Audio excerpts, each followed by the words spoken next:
Hello friends, welcome to Eduex. आज हम रूसी क्रांति के बारे में जानेंगे।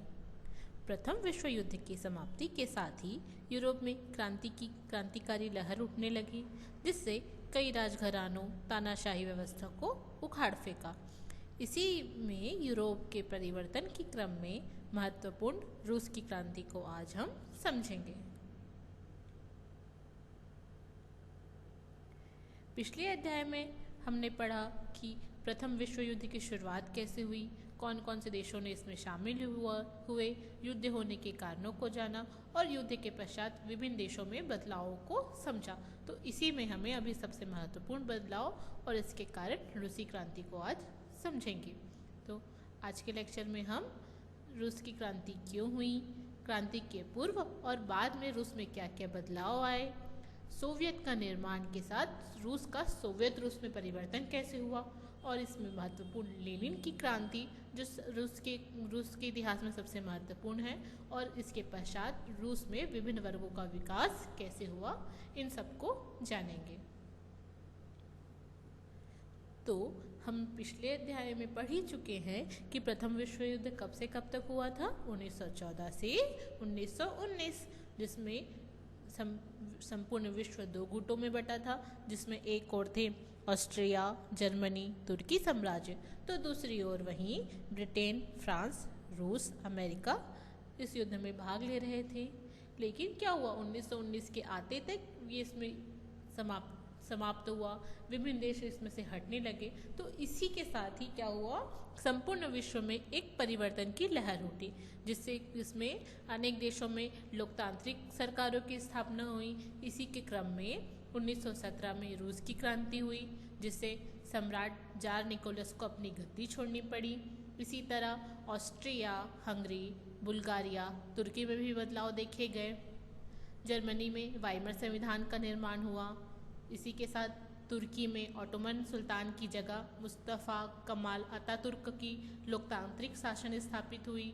जर्मनी में उसके बाद 1929 की महामंदी देखी गई और वर्साई की संधि, जो प्रथम विश्व युद्ध के पश्चात विजित राष्ट्रों का जर्मनी के साथ की गई संधि थी, के कारण जर्मनी में काफ़ी हानि हुई और हिटलर का सत्ता में आना। और इसके साथ ही ब्रिटेन और अमेरिका में नई राज्य की अवधारणा, इट मीन्स वेलफेयर स्टेट की एक धारणा विकसित हुई, जिसमें सार्वभौमिक मताधिकार, राज्य से स्वतंत्र संचार माध्यम, बहुदलीय राजनीति के साथ साथ नागरिकों का सम्मान, समान अवसर, शिक्षा, स्वास्थ्य, बेरोजगारी जैसे विषयों पर ध्यान दिया गया। तो अब तक क्या थे, एक राजतंत्र की तरह वहाँ शासन हो रहे थे विभिन्न देशों में। अब क्या हो रही है, लोकतांत्रिक सरकार स्थापना हो रही है। अब लोगों को अधिक महत्व दिया जा रहा है, जिसके तहत क्या हो रहा है, ब्रिटेन अमेरिका में वेलफेयर स्टेट आ रहा है। इट मीन्स लोगों के लिए अब काम करना शुरू हो रहे हैं। तो क्या हुआ, प्रथम विश्व युद्ध के पश्चात हम संपूर्ण विश्व में परिवर्तन देखते हैं। तो अब हम इसी परिवर्तन में रूस की क्रांति को जानेंगे। तो क्या हुआ, अगर युद्ध के पूर्व रूस की बात की जाए तो रूस युद्ध में शामिल हुआ कब, 1914 में। तो उससे पूर्व रूस की परिस्थितियाँ या वहाँ की स्थितियाँ कैसी थी, तो क्या होता था, 1961 तक रूस में कृषकों को अर्धदास या सर्फ के रूप में रखा जाता था। इट मीन्स क्या होते थे, किसान जमीन से बंधे होते थे और वे जहाँ काम करते थे वो भूमि स्वामियों की आज्ञा के बिना दूसरी जगह काम धंधे नहीं कर सकते थे। वहीं युद्ध के पहले रूस की बात की जाए तो 1914 तक क्या हो चुका था, रूस एक विशाल साम्राज्य बन चुका था, जिसमें इसका जो क्षेत्र था वे एशिया और यूरोप महाद्वीपों तक फैला हुआ था। इसमें क्या थे, बहुत बड़े क्षेत्र होने के कारण अनगिनत भाषा, धर्म, जाति के लोग इसमें निवास करते थे, जिसमें रूसी शासकों की हुकूमत थी। इट मीन्स क्या था, इसमें एक निरंकुश जार शासक का साम्राज्य था जो रोमानोव वंश का था और साम्राज्य के अधिकांश अधिकारी भूस्वामी ही होते थे और इसी भूस्वामियों के अंतर्गत विभिन्न प्रकार के कृषकों को काम करना होता था। तो क्या हुआ, 1861 तक क्या हुआ, 1861 में जार ने घोषणा की और कहा कि किसानों को इस प्रथा से मुक्ति दी जाए। इट मीन्स क्या होगा कि अब जो कृषक है वे स्वतंत्र रूप से काम कर सकते थे। लेकिन क्या हुआ, जार ने घोषणा कर दी, लेकिन जमीन भी क्या थी, अब कृषकों को जमीन ही नहीं थी अपने पास, और जो जमीन थी वो अभी भी भूस्वामियों के पास ही थे। और अगर किसानों को उसमें काम करना होता था तो वो उन्हें किराए से लेनी पड़ती थी, और जिसके लिए उन्हें बहुत बड़ी रकम चुकानी पड़ती थी। और क्या होते थे, वो कर्ज लेते थे या उसको किराए पर देते थे, जिससे वो चुकाते चुकाते उनकी कई पीढ़ियां बीत जाती थी, जिसके कारण क्या होता था, वे एक कर्ज के जाल में फंस जाते थे।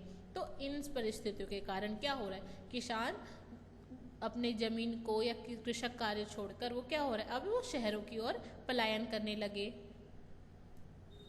और इस समय तक किसी प्रकार की लोकतांत्रिक या अभिव्यक्ति की आज़ादी तो नहीं थी जिससे किसान अपनी बात कह पाते, और यहाँ पे अभी भी अभिजात वर्ग, भूस्वामी और जार का ही शासन था, जिस कारण क्या हुई, किसानों के हालात में कोई किसी प्रकार की सुधार नहीं हुए, और किसान क्या हुए, अपने घर छोड़कर या अपने ग्राम छोड़कर क्या हुए, शहरों की ओर पलायन करने लगे।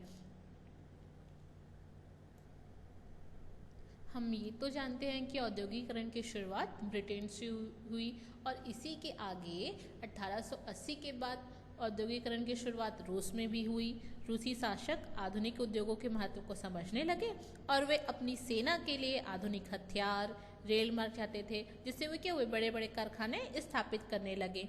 तो क्या हुआ, यहाँ औद्योगिकरण की एक शुरुआत हो रही है, लेकिन यहाँ पे क्या एक अंतर था कि जहाँ ब्रिटेन और फ्रांस में मध्यम वर्ग के धनी व्यापारी अपने उद्योग लगाते थे, तो रूस में क्या थे, राज्य ने विदेशी निवेशकों को बड़े कारखाने लगाने के लिए आमंत्रित किया और उन्हें कई प्रकार की रियायतें दी। इट मीन्स यहाँ पे क्या हो रहा है, ब्रिटेन फ्रांस में एक पर्टिकुलर कोई व्यक्ति, प्राइवेट सेक्टर मिल के लोग क्या हो रहे हैं, अपने उद्योग लगा रहे हैं, लेकिन यहाँ पे क्या है, राज्य उद्योगों को लगाने में सहायता कर रहे हैं। इट मीन्स उद्योगों पर नियंत्रण किसके हाथ में है, राज्य के हाथ में है, जिससे यहाँ पे एक शक्तिशाली पूंजी वर्ग का विकास नहीं हुआ, क्योंकि ये राज्य के द्वारा संचालित हो रहा था और बड़े बड़े उद्योग बन रहे थे। तो क्या हुआ, जहाँ उद्योग बनेंगे वहाँ क्या होगा, लोग अलग अलग जगहों से रहने आएंगे, वहाँ डेवलपमेंट होगा, तो क्या होगा, शहरीकरण भी, जहाँ औद्योगिकरण होगा वहाँ शहरीकरण अपने आप स्थापित हो जाता है। और अभी भी औद्योगिक मजदूर बहुत ही कम वेतन पर दयनीय हालतों में काम कर रहे थे, और रूस के कारखाने बहुत बड़े बड़े होते थे, तो इसमें क्या होता था, एक साथ हजारों मजदूर काम करते थे। अब वो क्या हुआ, अगर एक ही स्थान पे विभिन्न बहुत सारे मजदूर काम कर रहे हैं और उनकी स्थिति अच्छी नहीं है, तो क्या होगा, एक उनमें असंतोष की भावना होगी, तो वो क्या होगा, एक संगठन निर्मित करेंगे और मिलकर क्या करेंगे, अपने अधिकारों की मांग करेंगे। और ऑब्वियस सी बात है, हमने ये जाना था कि ये जो मजदूर है वो क्या है, पहले कृषक वर्ग से थे, तो ये सब गाँव से आए हुए थे, तो क्या थे, ये एक दूसरे की प्रॉब्लम से अवेयर, ज़्यादा मस्त अच्छी तरह से अवेयर थे। तो क्या हुआ, ये एक दूसरे की परेशानी, तकलीफ़ों को आसानी से समझ सकते थे, इसलिए क्या हुआ, इन्होंने एक संगठन बनाया और अपने अधिकारों की मांग करने लगे। अब बात आती है 1905 की कुछ घटनाएं, जिन्होंने रूस की संपूर्ण शासन पद्धति में कहीं ना कहीं बदलाव किए। तो क्या था, हमने जाना कि उस समय किसका शासन था, जार का शासन था, और वहाँ लोकतांत्रिक अधिकार वहाँ के लोगों को प्राप्त नहीं थे, लोगों को खुलकर आलोचना करने के अधिकार प्राप्त नहीं थे। तो क्या होगा, अगर कोई अपनी खुलकर बातें नहीं कर पाएगा तो क्या होगा, वो छोटे छोटे ग्रुप्स बनाएगा ताकि वो अपनी बातें किसी भी तरीके से रख सके। तो क्या होगा, गुप्त संगठन के निर्माण होगा, और ये गुप्त संगठन गुप्त आंदोलनों की प्रक्रिया करेंगे। इट मीन्स क्या है, अपने बात अधिकारों को मनवाने के लिए, अपनी स्थिति परिस्थिति को बताने के लिए क्या करेंगे, छोटे छोटे आंदोलन करने लगेंगे। ठीक है, तो इसी गुप्त संगठनों में क्या थे, रूस की समाजवादी साम्यवादी पार्टी, किसानों की क्रांतिकारी पार्टी, उदारवादी पार्टियाँ प्रमुख थी। और इसी के बाद क्या हुआ, सन 1905 में एक रूस और जापान के मध्य युद्ध हुआ, जिसमें क्या हुआ, रूस एक छोटे से एशियाई देश से हार गया। इसके कारण क्या हुआ, जो जार था, वहाँ के शासन प्रमुख था, उसका दबदबा कमजोर होने लगा। लोगों को लगा कि ये हमारे शासन और हमारे देश का प्रतिनिधित्व तो सही तरीके से नहीं कर सकता। और देखते ही देखते क्या हो रहा, रूस के विभिन्न शहरों में मजदूर अपने काम के हालातों के विरुद्ध हड़ताल करने लगे। उन्हें लगने लगा कि एक तो देश वैसी स्थितियाँ सही नहीं है, और ऊपर से औद्योगिकरण के दौर में हमारी मांगे पूरी नहीं की जा रही है, उनके ऊपर ध्यान नहीं दिया जा रहा है। तो क्या हुआ, एक असंतोष की भावना एक शासन के लिए उत्पन्न होने लगी, जिन्होंने शासन में विभिन्न परिवर्तन लाए। इसी के क्रम में क्या हुआ, पीटर्सबर्ग शहर में मजदूरों के शांतिपूर्वक जुलूस में गोली चलाने से हजारों लोग मारे गए और इस रूस के विरोध में प्रदर्शन के साथ राजनीतिक सुधारों की मांग होने लगी। क्या हो रहा है, धीरे धीरे वो हिंसा का रूप होने लगा है, अलग जगह विरोध प्रदर्शन हो रहे हैं और सभी जगह क्या हो रहे हैं, राजनीतिक सुधारों की मांग होने लगी। इसी राजनीतिक सुधारों के क्रम में क्या हुआ, रूस में भी चुनी हुई संसद डूमा का शासन स्थापित हुआ। लेकिन डूमा, एक संसद की स्थापना तो हुई, लेकिन शासन का संचालन अभी भी क्या हो रहा है, जार के ही हाथों में है। उसी के द्वारा अधिवेशन अपनी सुविधा के अनुसार बनाए जा रहे हैं। जार डूमा के किसी भी प्रस्ताव को ठुकरा सकता था। मतलब क्या हो रहा है, अप्रत्यक्ष रूप से अभी भी जार का शासन बना ही हुआ है। अब बात आती है युद्ध और सन 1917 की क्रांतियाँ, कि कैसे रूस युद्ध में शामिल हुआ और युद्ध के अंत होते तक रूस में कैसे कौन कौन से बदलाव होने लगे। तो क्या हुआ, 1914 में प्रथम विश्व युद्ध में रूस शामिल हुआ। तो क्या हुआ, जब भी हम कोई देश किसी बड़े युद्ध में विश्व स्तर पर लड़ता है तो लोगों में ऑब्वियस ही बात है, राष्ट्रभक्ति की, देशभक्ति की लहर उठने लगती है और वे क्या होते हैं, अपने देश के प्रति एक समर्पित होना दिखाते हैं। तो वहाँ पे भी क्या हो रहा है, रूस के लोगों में भी देशभक्ति की लहर उठी और लोग क्या हुए, जार का समर्थन करने लगे। लेकिन थोड़े वर्षों पश्चात जो युद्ध में विभीषिका हो रही है, संसाधनों का अति उपयोग हो रहा है, रूस के जो सैनिक युद्ध में जा रहे हैं उनके मरने और विभिन्न प्रकार के संसाधनों के उपयोग से, और क्या हो रहा है, औद्योगिक निर्माण में सिर्फ युद्ध की चीज़ें निर्माण हो रही है। इससे क्या हो रही है, वहाँ पे चारों ओर जमीन, रोटी, शांति की मांग उठने लगी, क्योंकि लोगों की सार्वजनिक जो डेली यूज़ की चीज़ें थी वो बन नहीं रही थी, चारों ओर अशांति की चीज माहौल था। तो वहाँ पे रोटी, जमीन और शांति की मांग उठने लगी। इसी के क्रम में 23 फरवरी 1917 को क्या हुआ, महिला दिवस पर पेट्रोग्राड शहर की महिला मजदूरों ने शांति और रोटी की मांग करते हुए एक जुलूस निकाला और इन मांगों के समर्थन में मजदूरों और सैनिकों ने भी जुलूस निकाला और सैनिकों व पुलिस ने प्रदर्शनकारियों के विरुद्ध कार्यवाही करने से मना कर दिया। इट मीन सिंपल सा यहाँ पे हमें क्या दिखाई दे रहा है, हमें यहाँ समझ आ रहा है कि पूरे राष्ट्र में क्या हो रही है, अब जार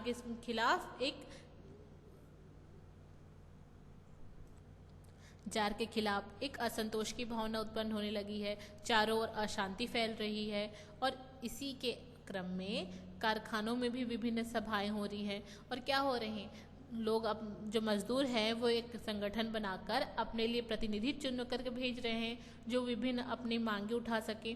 तो इन सभाओं को सोवियत कहा गया, मतलब पंचायत जैसा एक रूसी शब्द है। तो जो 4-5 लोगों का गठन बन रहा है जो अपनी मांगे को रखने के लिए आगे बढ़ रहा है, इसी को हम क्या कह रहे हैं, सोवियत। तो सोवियत ने कारखानों का संचालन क्या हुआ, मालिकों से अपने हाथों में ले लिया। इसी तरह पेट्रोग्राड शहर का भी सोवियत बना, सैनिकों ने भी सोवियत बनाए और क्या हुआ, गाँवों ने भी किसानों के सोवियत बनाए। इट मीन समझ आ रहा है कि कुछ ग्रुप्स ऑफ द पीपल है। क्या सोवियत कोई एक संगठन है जो ग्रुप ऑफ द पीपल, जो अपने ही लोगों के बीच से आकर अपने ही लोगों के लिए अधिकारों की मांग कर रहा है। तो इसी को हमने क्या कहा, सोवियत। ठीक है, तो क्या दिख रहा है, अलग अलग जगह पे सोवियत के निर्माण होने लगे हैं और यही अब उनके प्रतिनिधित्व के तौर पर आगे आ रहे हैं। और इसी प्रकार चंद ही दिनों में जार की सत्ता समाप्त हो गई और लोग खुद की मर्जी से काम करने लगे और देखते ही देखते वहाँ के पुराने शासन तंत्र में अंत हो गया। कैसे, कारखानों में संचालन कारखानों के सोवियत ने करने लगे, विभिन्न शहरों के अपने सोवियत बन गए, सैनिक खुद के सोवियत से काम चला रहे हैं, गांव में भी किसान क्या हो रहे हैं, सोवियत बनाकर काम करने लगे।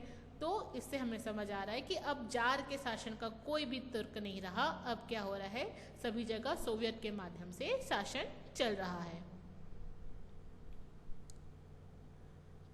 जार का गद्दी छोड़ना, तो जन सामान्य में आक्रोश को देखते हुए ड्यूमा ने जार को गद्दी छोड़ने की आग्रह की और जार की सेना ने भी यह विद्रोह फैल चुका था।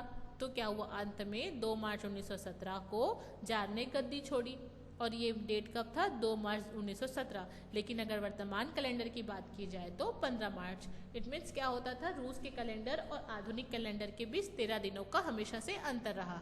ठीक है, इसी घटनाक्रम को फरवरी क्रांति के रूप से जाना जाता है कि कैसे वहाँ सोवियत का निर्माण हुआ और जार को गद्दी छोड़नी पड़ी। ठीक है, और उस समय क्या था, डूमा एक मध्यम वर्गीय सदस्यों ने एक मंत्रिमंडल का गठन किया जिसे अस्थायी सरकार कहा गया। क्योंकि अस्थायी क्यों कहा गया?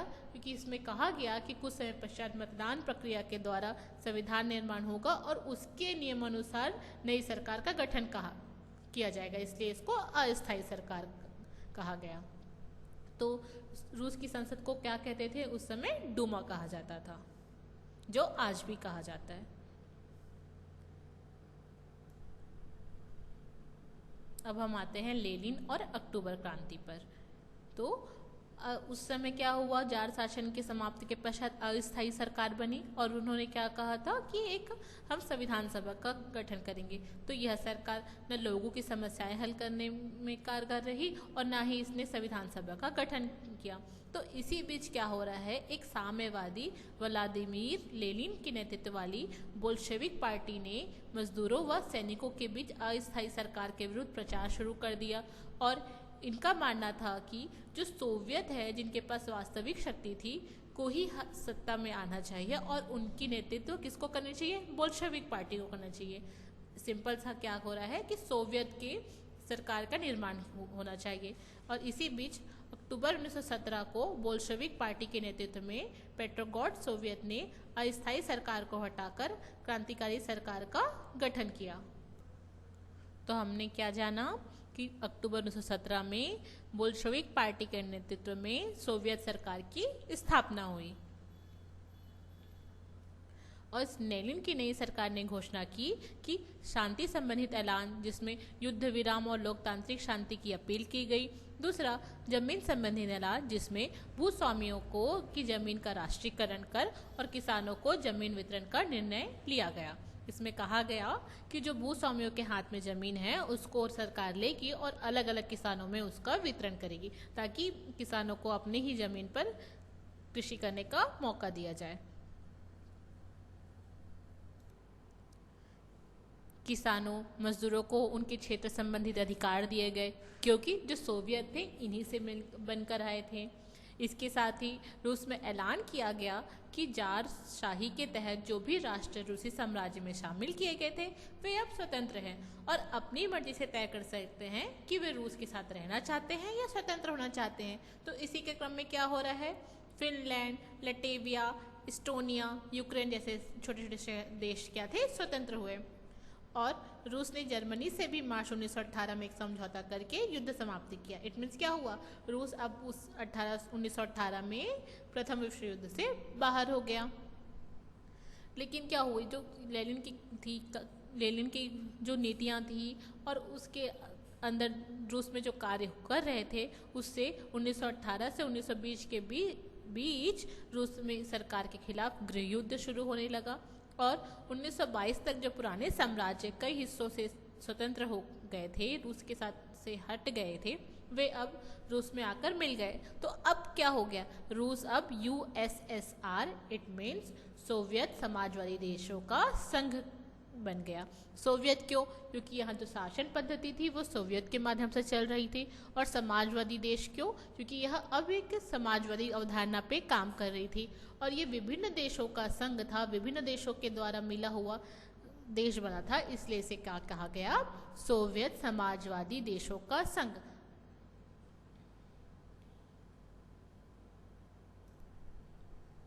अब क्या हो रहा है, स्टालिन जो अब वहाँ की सरकार का नेतृत्व संभालेंगे।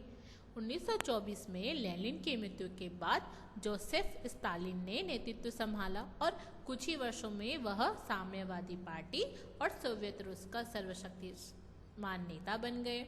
उसके पश्चात क्या, औद्योगिकरण।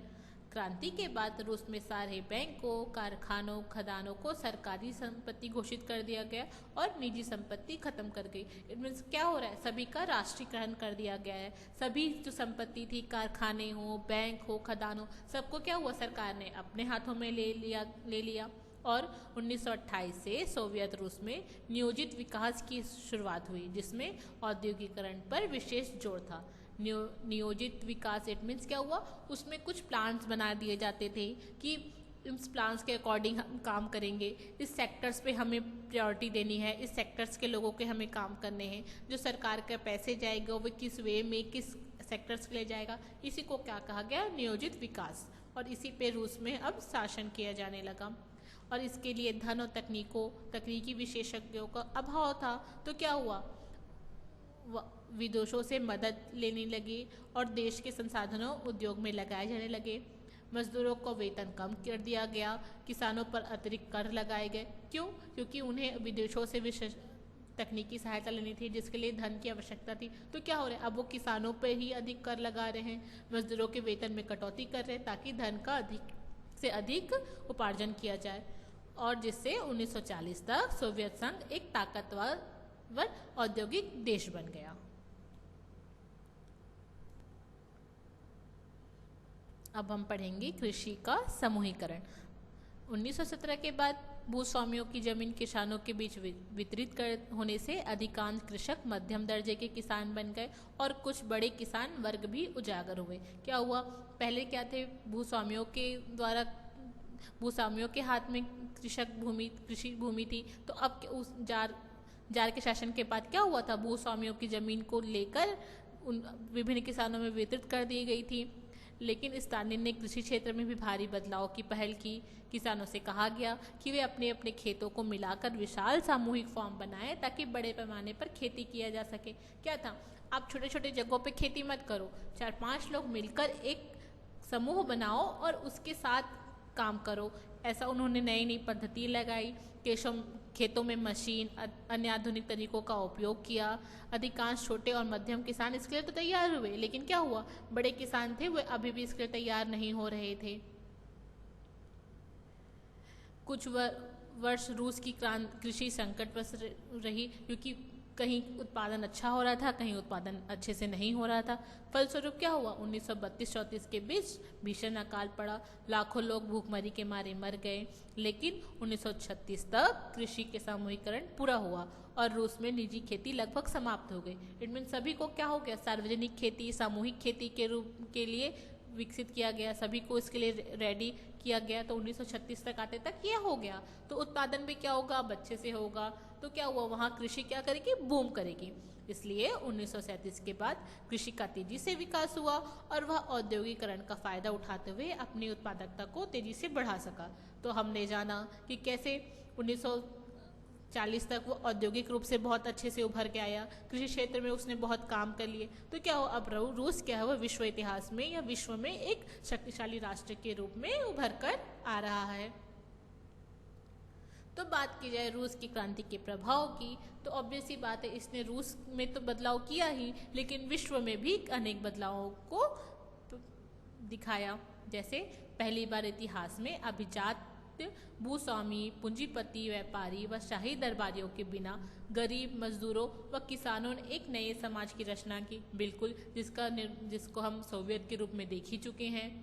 इस समाज में सभी को भोजन, शिक्षा, स्वास्थ्य, आवास आदि जरूरी सुविधाओं की पहुंच समान रूप से बनी। बेरोजगारी लगभग समाप्त हो गई, सबको काम मिला। 1929 और 32 के बीच पूंजीवादी देशों में जो भीषण आर्थिक मंदी आई, उसका रूस पर कोई प्रभाव नहीं पड़ा। इस आर्थिक मंदी के बारे में हम अगले लेक्चर्स में पढ़ेंगे। महिलाओं को समाज में समान अधिकार प्राप्त हुए, निरक्षरता में भारी कमी आई, सबको समान शिक्षा की व्यवस्था की गई। रूस में साम्यवादी पार्टी के नेतृत्व में अंतर्राष्ट्रीय साम्यवादी संगठन बने। इट मीन्स कई अलग अलग देशों में इसी के तर्ज पर नई साम्यवादी पार्टियों का निर्माण होने लगा। हर देश में इस तरह की पार्टी का निर्माण हुआ।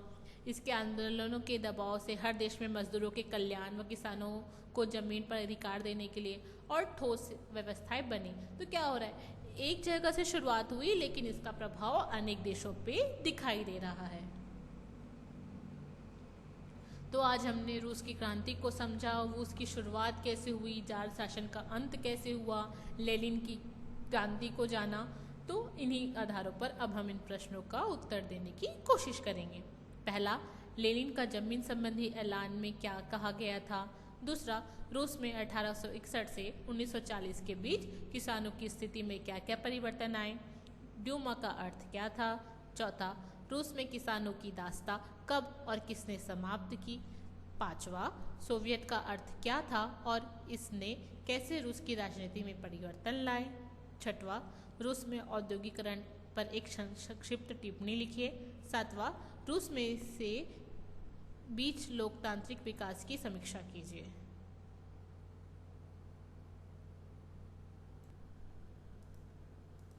सातवां, रूस में 1905 से 1940 के बीच लोकतंत्र के विकास की समीक्षा कीजिए। Thank you.